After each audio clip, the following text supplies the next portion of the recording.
Imagine a car so small it could practically fit inside a modern SUV and still leave room for your groceries. A car so light that a few strong friends could pick it up and move it sideways in a parking lot. And yet, this pint-sized British oddball once beat Ferraris on the racetrack. Meet the 1958 Berkeley SE492 Twosome, the little fiberglass rocket that proved you don't need a roaring V12 to make history. Just a bit of courage, a touch of madness, and the sheer will to make something impossible happen. Before we dive in, hit the like and subscribe button for more fascinating videos, and may God bless you for supporting this community. Our journey begins in post-war Britain, a time when steel was scarce, fuel was expensive, and ingenuity was in overdrive. Amidst that environment, Charles Panter, owner of Berkeley Coachworks, was building caravans, light, efficient, and made of fiberglass. When he decided to build cars, he teamed up with Lawrence, or Laurie, Bond, the eccentric engineer behind the Bond minicar. Together they wanted to create a small, affordable, and thrilling sports car that could take on the 750cc racing world using the same lightweight fiberglass technology they knew best. In 1956, their first effort, the SE492, hit the streets. It was basic but fun. The SE428 followed with refinements. Then, in 1957, came their masterpiece, the SE492, affectionately called the Twosome. Why? Because two people could barely squeeze inside it. The SE492 was like no other car of its time. Built with a three-piece fiberglass monocoque body, no steel frame, just molded strength, it was ridiculously light, weighing only about 710 pounds or 320 kilograms. For comparison, that's lighter than a Harley-Davidson touring motorcycle. Its compact 492cc Excelsior 3-cylinder, two-stroke engine produced roughly 30 horsepower. It doesn't sound like much, but when you weigh less than a vending machine, that's enough to make things thrilling.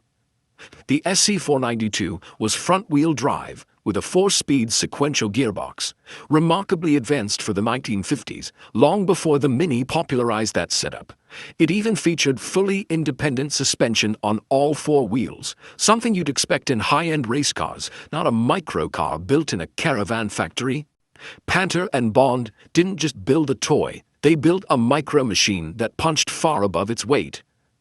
Visually, the Berkeley SE492 looked like something out of a cartoon, a cross between a bathtub and a toy spaceship. It measured just 10 feet long and 4 feet wide, making modern compact cars look gigantic. The curvy fiberglass body gave it aerodynamic charm, while its 12-inch wheels made it seem like it was always ready to take off.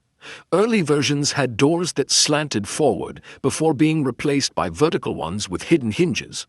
Inside, simplicity ruled.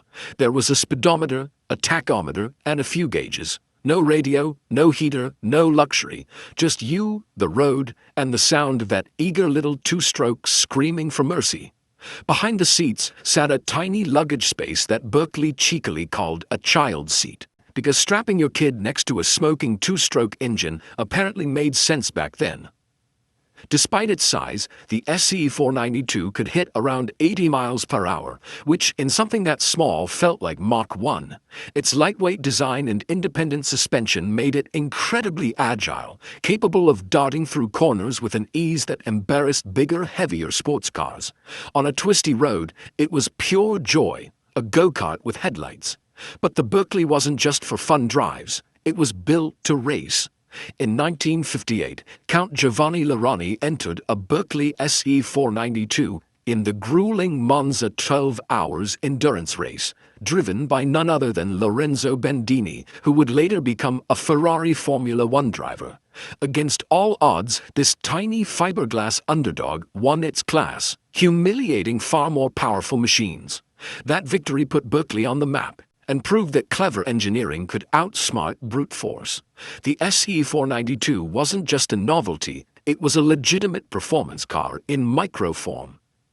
For enthusiasts, the SE492 embodied the best of British innovation: lightweight design, affordability, and a dash of eccentricity. It symbolized the idea that you didn't need money or muscle to make magic, just creativity and guts. Every time you got behind the wheel, you weren't just driving a car, you were piloting a rebellion against convention. But, as with many brilliant ideas, the dream didn't last.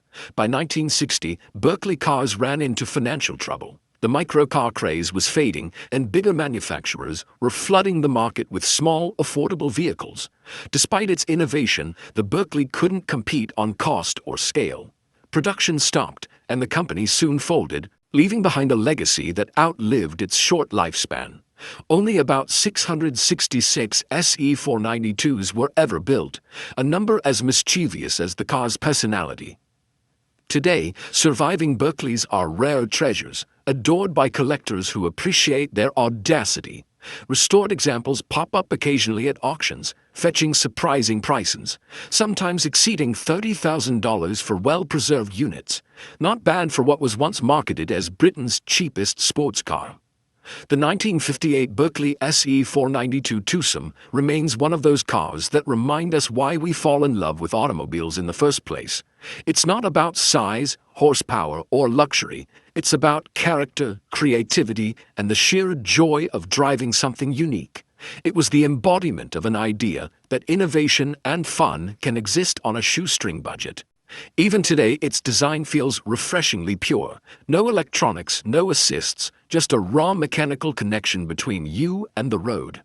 As modern cars get heavier, quieter, and smarter, the Berkeley stands as a symbol of a forgotten philosophy: less is more. It didn't need to be fast to feel fast, and it didn't need to be expensive to be special. It was a car for dreamers, tinkerers, and those who believed that fun should never be measured in cubic inches. The 1958 Berkeley SE492 Twosome wasn't just a car, it was proof that imagination can outrun expectation. Its story still inspires enthusiasts and engineers alike, a reminder that even the smallest spark can light up the history books. So here's to the mad geniuses who dared to think small and go fast anyway.